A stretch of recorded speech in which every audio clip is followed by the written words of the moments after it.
Assalamualaikum warahmatullahi wabarakatuh. My name is Arjadian Saputra, and I'm from English Literature Study in Islamic University State Sultan Toha Saifuddin Jambi. So right now I want to give you sedikit review tentang mata kuliah Literary Criticism. Review saya ini tentang apa yang saya pahami selama saya mengikuti mata kuliah Literary Criticism di Prodi Sastra Inggris. Selama saya mengikuti mata kuliah Literary Criticism, yang saya pahami atau yang saya dapatkan ialah Literary Criticism itu sebuah mata kuliah yang mengajari kita itu tentang menafsirkan atau menganalisis dan mengevaluasi karya sastra. Tujuannya jelas untuk memahami bagaimana sebuah karya itu bekerja dan apa pesan tersembunyi di baliknya. Selain itu, kami juga mengkritik makna ataupun apa yang disampaikan. Ya, intinya itu adalah mengkritik karya sastra yang ditulis oleh orang lain. Bukan mencari kesalahan, tetapi mengkritik mana yang lebih baik. Bisa juga seperti itu. Jadi yang saya pahami yang pertama itu fungsi utama dari kritik sastra, yaitu membongkar makna, unpacking meaning. Memahami teks sastra memiliki lapisan yang lebih luas dari sekedar apa yang tertulis di permukaan. Lalu konteks dan perspektif memberikan landasan ilmiah untuk berargumen mengapa sebuah karya itu dianggap penting, menarik, atau bahkan bermasalah dalam konteks sosial. Lalu ada sebagai alat analisis. Nah, jadi literary itu kita mempelajarinya sebagai alat analisis, the analytical tools. Jadi kita memberikan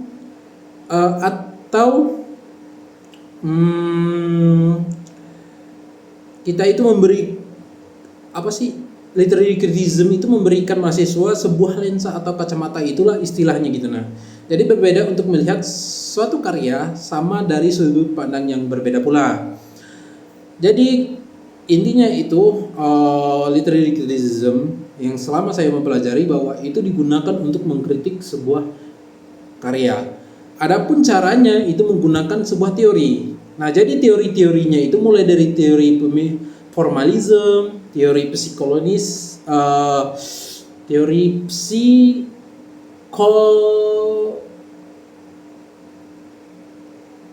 psikoanalisis.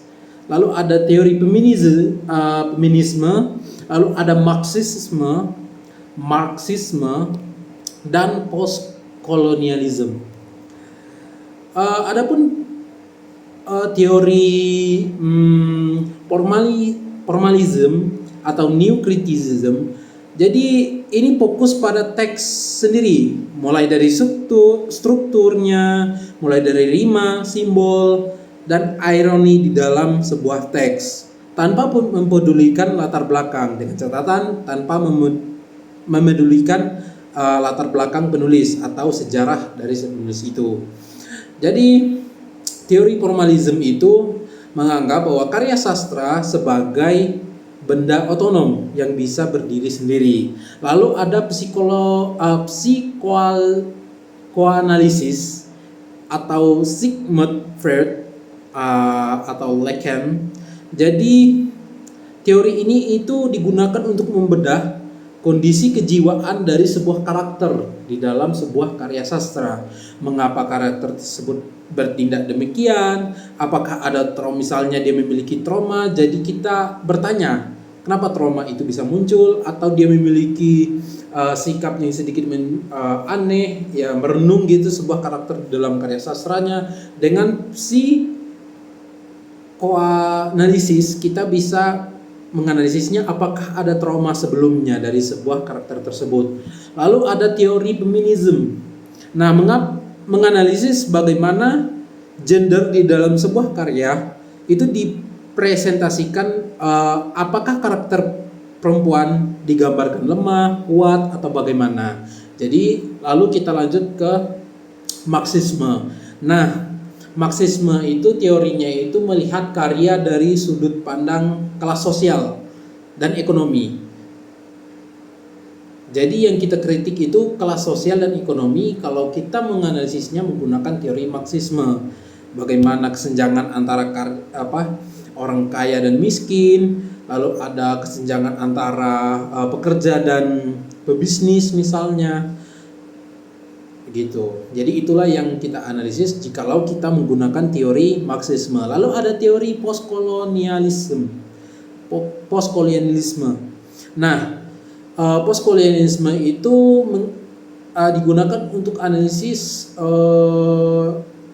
bagaimana dampak perjalanan penjajahan maksudnya dan identitas budaya digambarkan dalam karya-karya si penulis dari misalnya karyanya itu menjelaskan sebuah negara bekas jajahan sebuah koloni.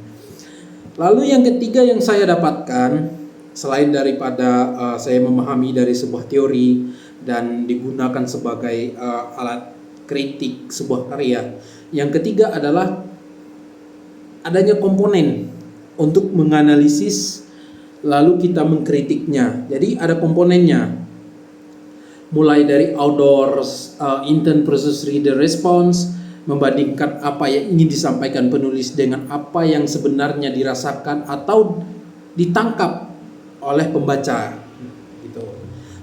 Lalu ada simbolisme dan emergency, menggali bagaimana objek atau deskripsi tertentu mewakili ide yang lebih besar. Misalnya warna merah melambangkan kemarahan atau gairah gitu.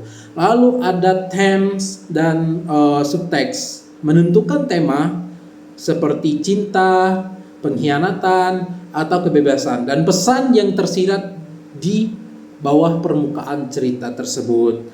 Jadi intinya mata kuliah literary criticism itu mengubah pandangan mahasiswa dari sekedar membaca pasif menjadi analisis yang kritis.